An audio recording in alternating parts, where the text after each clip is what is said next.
तो आज के हमारे वीडियो का टॉपिक है क्लास 10 का फर्स्ट चैप्टर का फुल इंट्रोडक्शन।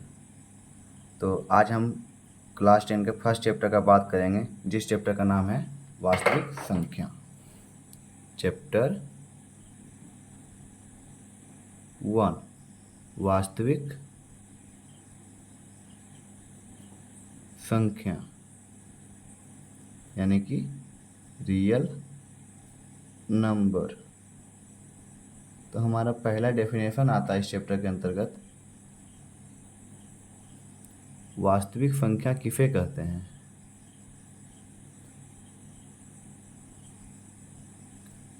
किसे कहते हैं। तो बच्चों इनका उत्तर है हमारा सभी परिमेय एवं अपरिमेय संख्या को वास्तविक संख्या कहते हैं।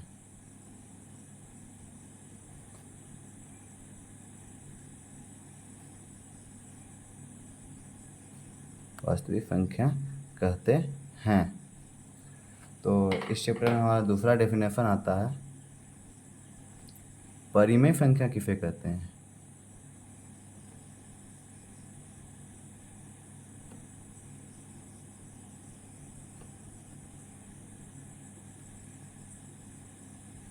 तो इसका उत्तर है हमारा वह संख्या जिसे p/q के रूप में लिखा जा सके उसे परिमेय संख्या कहते हैं।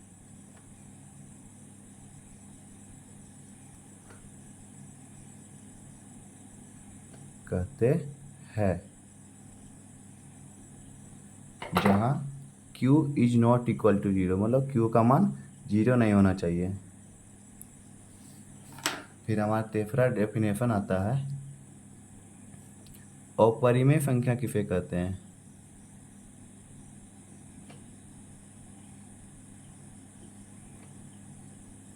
किसे कहते हैं। तो इसमें हमारा जस्ट उल्टा हो जाएगा परिमेय संख्या का। उत्तर है हमारा वह संख्या जिसे p/q के रूप में नहीं लिखा जा सके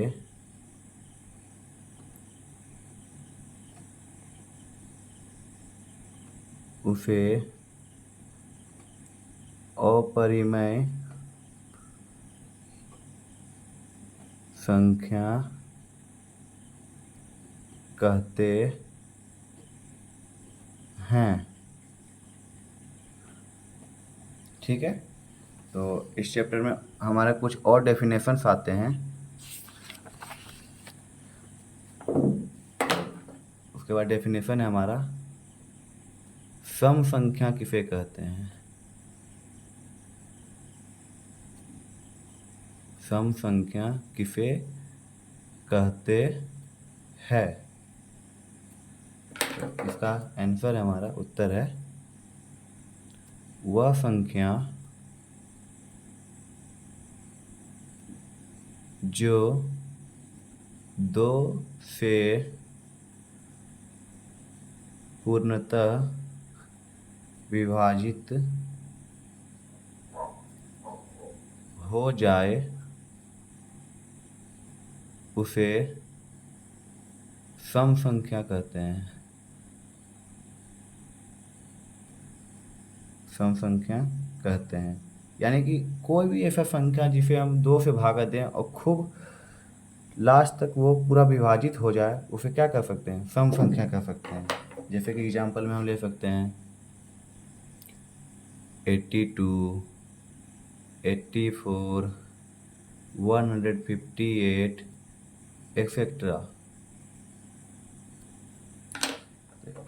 इसके बाद हमारा अगला डेफिनेशन आता है विषम संख्या किसे कहते हैं। विषम संख्या किसे कहते हैं, तो सम का जस्ट उल्टा हो जाएगा हमारा विषम संख्या का डेफिनेशन भी। तो इसमें लिखेंगे हम वह संख्या जिसे जो 2 से पूर्णतः विभाजित ना हो उसे विषम संख्या कहते हैं। विषम संख्या कहते हैं। तो इसके लिए हम एग्जांपल ले सकते हैं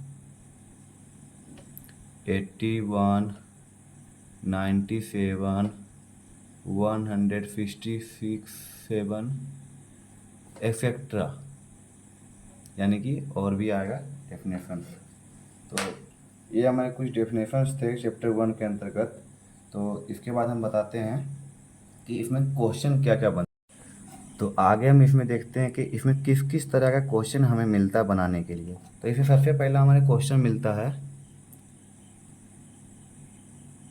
अभाज्य गुणनखंड। अभाज्य गुणनखंड मतलब इसको तोड़ने का मतलब हमें कोई संख्या दिया जाता है, जैसे हम कोई संख्या ले लेते हैं 140, इसका बोलता है हमारे अभाज्य गुणनखंड करने के लिए। तो इसको हम ऐसे लिखेंगे एलसीएम की तरह, इसको तोड़ना स्टार्ट करेंगे। 2 से करेंगे 140 को तो 70 टाइम्स, 2 से करेंगे 70 को तो 35 टाइम्स। तो अब देखेंगे 3 से तो नहीं लगेगा, तो हम इसको 5 से लगा के देखेंगे तो 7 टाइम्स, अब 7 को 1 टाइम्स। इसमें हम दूसरा एग्जांपल ले सकते हैं 156। 156 को हम तोड़ना स्टार्ट करेंगे जब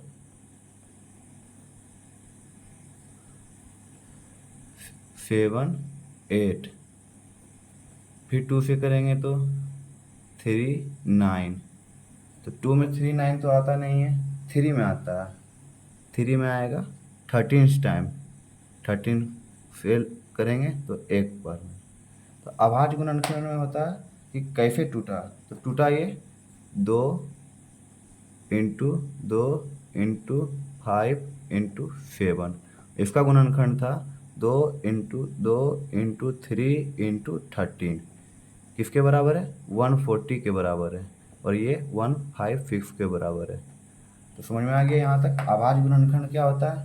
तो अभाज्य गुणनखंड क्या होता है, तो आगे हमें बोला जाता है कि अभाज्य गुणनखंड से निम्नलिखित का मौसो एवं लोसो ज्ञात करने के लिए।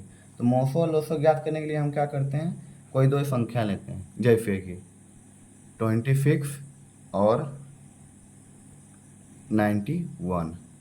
तो इसका पहले का 26 का अभाज्य गुणनखंड करेंगे। तो आपको पता है तो अभाज्य गुणनखंड कैसे किया जाता है, 2 से करेंगे तो 13 टाइम, अब तो कहीं नहीं लगेगा तो 13 इंटू 1। फिर 91 को करेंगे तो 7 टाइम्स में 13 टाइम, 13 को करेंगे तो 1 टाइम। तो 26 का गुणनखंड क्या आया 2 इंटू 13, 91 का क्या आया 7 इंटू 13। तो इसको एलसीएम या एचसीएफ निकालने के लिए क्या किया जाता है, कॉमन किया जाता है। तो कॉमन के लिए हम लिखेंगे 26 इज इक्वल टू 2 इंटू 13 और 91 इज इक्वल टू 7 इंटू 13। अब देखिए ऊपर और नीचे में क्या कॉमन आ रहा, 2 आ रहा नीचे या ऊपर नहीं आ रहा, 13 आ रहा, हाँ तो 13 आ रहा। तो क्या करेंगे इसको सर्किल करेंगे, 7 भी नहीं आ रहा, 13 आया तो 13 कर दिए। तो जो हमारा कॉमन आता है वही हमारा क्या होता है एचसीएफ। तो हमारा कॉमन क्या था इसमें 13, और उसके बाद एचसीएफ निकालना, एलसीएम निकालना। एलसीएम में क्या करते हैं, जो कॉमन आया और जो बच गया सबको गुना कर देंगे। तो 2 किए, 13 का कॉमन आया, 13 करेंगे, और 7 बचा तो 7 करेंगे। तो इसको गुना करेंगे तो 2 इंटू 13 26, 26 इंटू 7, तो हमारा ये आ जाता है एलसीएम 182। तो ये हमारा क्या जाता है आवाज गुणनखंड। तो इसमें दूसरा संख्या हम लेते हैं, दूसरा संख्या 510 और 92। तो इसमें हम आवाज गुणन करेंगे 510 को 2 से करेंगे तो 255 टाइम, फिर 2 से और नहीं लगेगा तो 3 से लगा के देखेंगे, तो 3 से करेंगे तो 85 टाइम्स, फिर 3 से नहीं लगेगा, 4 से भी नहीं लगेगा तो 5 से लगा के देखेंगे, तो 5 से लगा के देखेंगे तो 17 टाइम, और फिर तो 17 ही लास्ट बचा तो 17 को एक बार में करेंगे।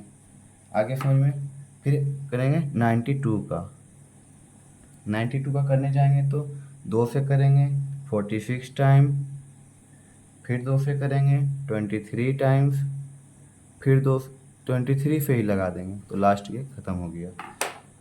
तो हमारा 510 का गुणनखंड आया 2 गुना 3 गुना 5 गुना 17, और 92 का आया 2 गुना 23। तो देखिए ऊपर नीचे क्या कॉमन आ रहा है, तो हमारा कॉमन आ रहा है इसमें 2, ऊपर नीचे दोनों जगह कॉमन आ रहा है 2, तो 2 को क्या करेंगे घेरा, जैसे कि पिछले में किए थे ना। तो आगे देखेंगे 3 आ रहा नहीं आ रहा, 5 आ रहा नहीं आ रहा, 17 आ रहा नहीं आ रहा, 2 आ रहा नहीं आ रहा, 23 आ रहा नहीं आ रहा। तो हमारा HCF इसमें क्या निकल जाएगा, जो हमारा कॉमन है वही क्या है हमारा HCF। तो और हमको क्या निकालना है एलसीएम का क्या बताए थे, जो कॉमन आया और जो बच गया सभी को गुना कर दीजिए। तो क्या कॉमन आया था हमारा ये दोनों में 2 आया था, फिर क्या है 3 है, फिर क्या है 5 है, फिर क्या है 17 है, फिर 2 यहाँ बचा है 2 को भी करेंगे, 23 बचा है तो 23 को करेंगे। तो आप इन सभी को गुना जब कीजिएगा तो आपका आएगा 23460। तो आपका एलसीएम 23,460। तो हमें एक इस तरह का क्वेश्चन पूछा जाता है कि पूर्णांकों के निम्नलिखित युग्मों के HCF और LCM ज्ञात कीजिए तथा इसकी जांच कीजिए कि दो संख्याओं का गुणनफल बराबर LCM गुना HCF। तो हमें क्या बोल रहा है कि अभाज्य गुणनखंड से इसको तोड़ने का और इसे जांच करने का कि दो संख्याओं का गुणनफल बराबर होता है LCM गुना HCF। तो ये LCM गुना HCF बराबर दो संख्याओं का गुणनफल, ये क्या है हमारे लिए एक फॉर्मूला है। तो हमारे लिए दोनों संख्या क्या है, तो पहली संख्या है हमारी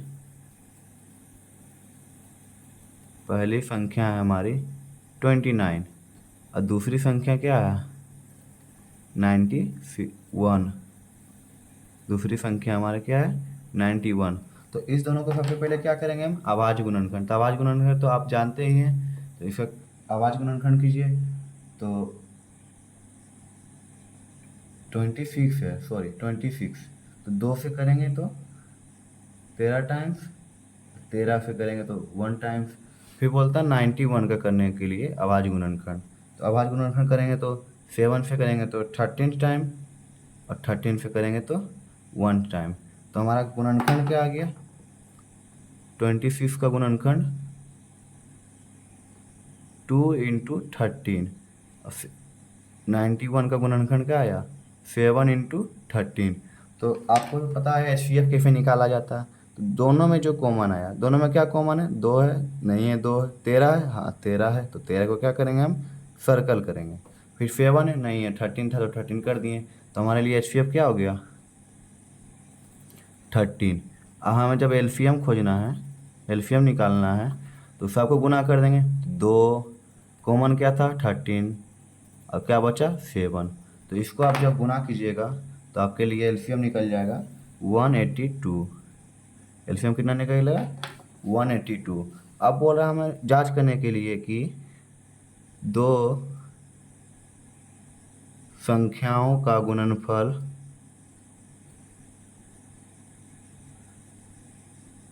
बराबर एलसीएम गुना एचसीएफ। एलसीएम गुना एचसीएफ। तो हमारे लिए दो संख्या क्या क्या है?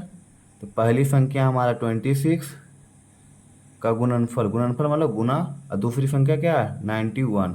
एलसीएम गुना एचसीएफ तो 13 इंटू 182। आप इसको जब गुना कीजिएगा तो आपका आएगा 2336 इज इक्वल टू, आप ये दोनों को भी जब गुना कीजिएगा तो आएगा 2336। तो यह हमारा क्या हो गया, प्रूव्ड हो गया कि दो संख्याओं का गुणनफल बराबर एलसीएम गुना एचसीएफ। तो आपको इस तरीके से भी आसान आसान सवाल पूछे जाते हैं। तो आशा करता हूँ आपसे ये क्वेश्चन बन जाएगा, समझ में आया होगा। चलिए आगे आप देखते हैं कि क्या अगला क्वेश्चन है। तो अगला क्वेश्चन है हमारा एचसीएफ बराबर 306 एंड 657 इज इक्वल टू 9 दिया है। एलसीएम बराबर 306 और 657 तो ज्ञात कीजिए। तो आपको इसमें फॉर्मूला पता ही है कि पहली संख्या गुना दूसरी संख्या बराबर एलसीएम गुना एचसीएफ। तो हमारे पहली संख्या क्या दिया गया है?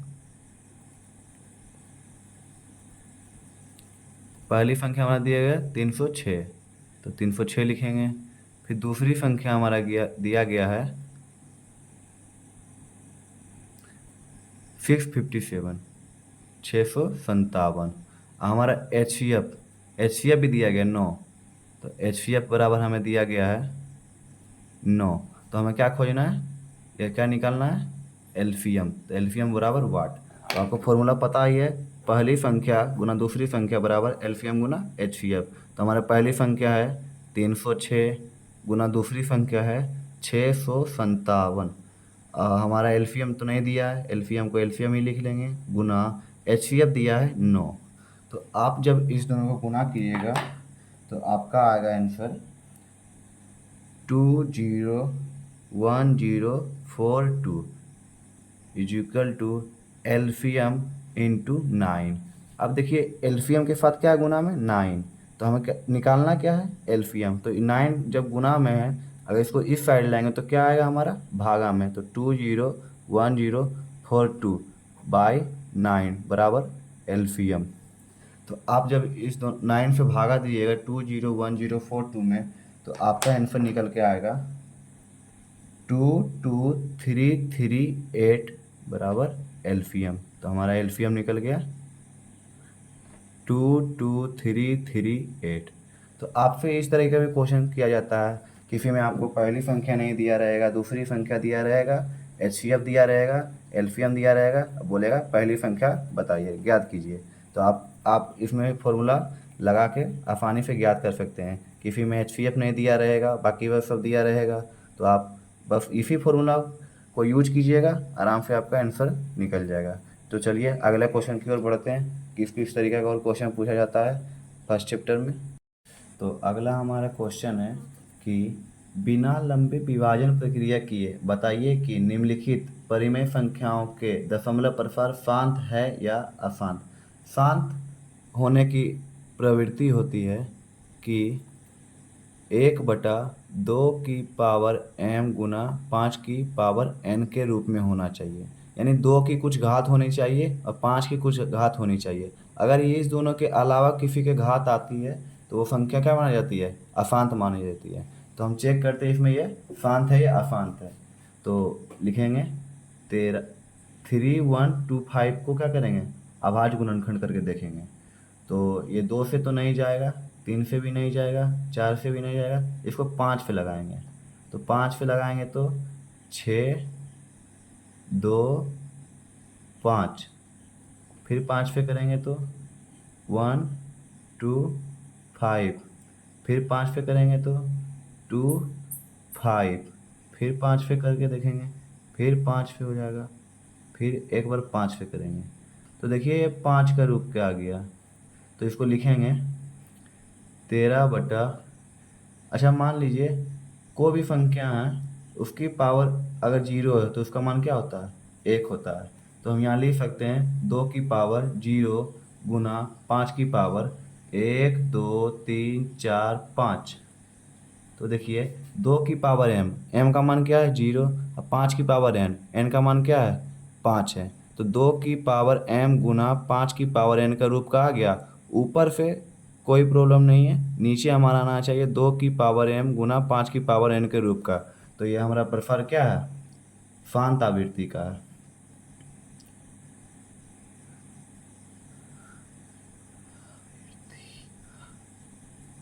शांत आवृत्ति का है, ठीक है। तो एक क्वेश्चन और लेते हैं, दूसरा क्वेश्चन 17/8। 8 का आवाज गुणनखंड करके देखेंगे, 2 से 4 बार में, 2 से 2 बार में, फिर 2 से 1 बार में। तो इसका भी देखेंगे, ऊपर क्या है 17 है, तो इसका 2 का कितना प्रसार आया, 2 की घात कितना हो जाएगा 1 2 3, और 5 की घात 0 लिख सकते हैं। अगर 5 की घात 0 का मान क्या होता है 1, उसको फिर गुना करेंगे तो फिर वही आ जाएगा। तो हम यहाँ पर लिख सकते हैं 2 की पावर 3 गुना 5 की पावर 0। तो ये भी हमारा 2 की पावर m गुना 5 की पावर 1 के रूप का आ गया। तो ये भी हमारा दशमलव प्रश्न क्या है, शांत आवृत्ति का है, शांत आवृत्ति का है। अब कुछ अशांत आवृत्ति का भी क्वेश्चन आपको दिखाते हैं, चलिए। तो हमें अगला क्वेश्चन दिया गया है 64/455। तो हम क्वेश्चन को फिर से उतार लेते हैं, 64/455। तो क्या करेंगे, नीचे वाला का आवाज गुणनखंड, आवाज गुणनखंड मतलब इसको तोड़ेंगे। तो 2 से भी नहीं जाएगा, 3 से भी नहीं होगा, 4 से भी नहीं हो सकता, 5 पे करके देखते हैं। तो 5 9 45 1, ये फिर 5 फिर नहीं लगेगा, 2 से भी नहीं लगेगा, 2 से तो लग ही नहीं सकता, क्योंकि एलसीएम का नियम होता है अगर बड़ी संख्या लगा दे तो छोटी संख्या नहीं लगा सकते हैं। तो ये फिर यहीं पर स्थगित हो जाएगा। तो हमारा ये दशमलव प्रसार क्या हो जाएगा, सीधा अशांत हो जाएगा। क्यों, क्योंकि ये 64/455 कुछ परिभाषित नहीं है, मतलब अशांत आवृत्ति का हो जाएगा, अशांत आवृत्ति का हो जाएगा, ठीक है। अगला क्वेश्चन था हमारा 29/343। इसको भी हम तो आवाज गुणनखंड करके देखेंगे। तो 3 से नहीं लगेगा, 4 से नहीं लगेगा, 5 से नहीं, 6 से भी नहीं, 7 से लगा के देखते हैं। तो ये 49 टाइम्स लगेगा, फिर 7 से करेंगे तो 7 बार में लगेगा, फिर 7 से करेंगे तो 1 बार में लगेगा। तो इसका दशमलव प्रसार क्या हो जाएगा, 29/2 की पावर 0 गुना 7 की पावर 3। तो हम क्या बताए थे कि 1/2 की पावर 0 गुना 2 की पावर m गुना 5 की पावर n का रूप का होना चाहिए, तब ये क्या होगा, शांत होगा। अर्थात इसके अलावा जो भी हमारा छोड़ने का आएगा वो क्या हो जाएगा, अशांत हो जाएगा। तो ये देखिए 2 की पावर 0 तो आया, 2 की पावर m आया, लेकिन 5 की पावर n आया नहीं आया। तो इसके लिए हमारा क्या हो जाएगा, अशांत आवृत्ति, अशांत आवृत्ति। तो यहाँ पर आपका इंट्रोडक्शन चैप्टर 1 का कंप्लीट होता है। आशा करते हैं आपको इंट्रोडक्शन समझ में आया होगा। तो आगे के वीडियो हम लेकर आएंगे आपको एक्सरसाइज 1.1 का पूरा सॉल्यूशन के साथ। तो आप बने रहिए इस चैनल पर मैथ्स मैजिक के साथ। तो आशा करते हैं फिर मिलेंगे, चलिए।